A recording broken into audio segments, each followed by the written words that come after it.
right? Say you see someone you want to say hi to, and they're with a big group of friends, and all those friends seem really cool, very unstifled. They're in the zone based upon, say, the standards of the environment, or perhaps even your own standards. They're all very high value, and you're like, wow, that's a group. Oh, here we go. There's probably going to be a lot of assumptions that happen, right? The longer you wait, the more you're analyzing, the more you're assuming. And you're probably going to be like, well, like say there's a group, say one person who you want to say hi to with two friends, okay? Any setting, whether it's dating, business, right? It's like, oh, them and their colleagues, one person who you want to say hi to and two friends of theirs. If I give you 5 seconds, that's all you're going to see, right? Oh, one person, two friends, whoop, I'm in. If I give you 5 minutes, are you going to see more than that? Yes. If I give you 5 minutes, you're going to be staring at them and start thinking, well, out of the two friends, how good of friends are they? Who's perhaps the best friend? Who's the leader? What's the dynamic? How do you think they know each other? What do you think the jobs are of those friends? What do you think the backgrounds are? What's their personality type? Are they nice? Are they loud? Oh, where do I stand in comparison to these three people?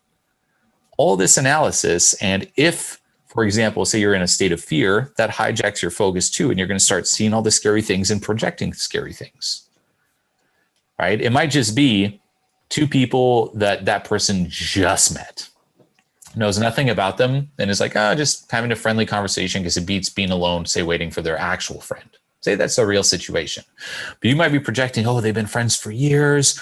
Oh, their friends seem very angry. Like they don't want to talk to me. They're very protective. Oh, and you're projecting all this stuff. And then 5 minutes later, you go in, you're already screwed, right? It already affected you. You're reacting to it and then calibrating to it, validating it. So regardless, lower your time of reaction. Don't even give your mind the option to start projecting and speculating. The faster you're in, the better. And this is something that will naturally happen too, the more you let go, because if you have excuses, just make yourself do it so the excuses don't pop in. But as you start letting go, you no longer have those excuses. And if you didn't have those excuses, you'd go in fast anyway. Act real till you remember. Just jump in there. See someone, go say hi. Best way is straight line to that person. No dilly-dallying. Don't half-ass it or kind of hesitate, because people sense that. Okay, people are much more socially savvy than you think, and so are you. And if there was someone who's, say, very nervous and like, oh, like trying to say hi, you would sense it immediately. Like if someone was thinking of saying hi to you and it was very nervous and walking straight and backing up and looping around and peering in, you would know immediately. Okay, if I'm out and say people recognize me, I'll immediately get a sense of it. I'll even tell my friends like, oh, that person, they know me from YouTube. Oh, that person. And my friend's like, no way, no way. And then later on, they come say hi and say, hey, thanks so much for the value. I immediately know. We sense that. It's like a human spider tingling. So if you're going in and you're kind of orbiting around, waiting for that perfect occasion, you're already screwed. The perfect occasion is right now. Jump in. And then deal with it. And that makes it exciting for you, right? It's like you don't want to be this social chameleon looking for that perfect occasion. Just get in there, jump in. Right? If it was a friend you knew, once more, assuming familiarity, calibrating to the best outcome. If that was, say, your best friend and you want to say hi to them and they're in a conversation, are you going to wait for the perfect opportunity if it's your best friend? Yes or no? No, you're going to go and be like, hey. Even if it's their birthday party, you're going to go up and interrupt it all and say, hey, because that's your best friend. Do the same here. The same as, say, half-assing, right? Or going dabbling in and out, orbiting around. You wouldn't do that if that was your best friend. You know where you would do that? If it's someone who you know deep down inside has a very high probability or high percentage rate of rejecting you. That's where you would orbit around. If you knew, it's like, hey, you can try anything here, but this person rejects, out of the people who say hi to them, 80% of them. That's where you'd orbit and start calculating and analyzing and trying to find the best opportunity to say hi to them. So you're calibrating to a negative outcome. And that's bad. That's the frame you're setting. That's the reality you're buying into and validating. And if you strongly buy into it, they will too, and they'll act just that way. They'll reject you. You manifest that outcome you're afraid of having. Think of it like this. If you're someone who's so cool, technically, by superficial standards, you could say you would never get rejected. So what about going up and acting as if you never got rejected? The more half-assed you do, the more you're sub-communicating. I get rejected all the time. That's why I'm so careful and trying to pre-plan the best occasion. If no matter who you talk to, it was always a great response, you would just straight line it to that person and say hi. If you're not straight lining it to that person and saying hi, you're sub-communicating, hey, I got rejected in the past. The more you half-ass in orbit, I've got rejected so much in the past. It's terrible. So the frame of mind is you walk up, straight line, and boom, you're there.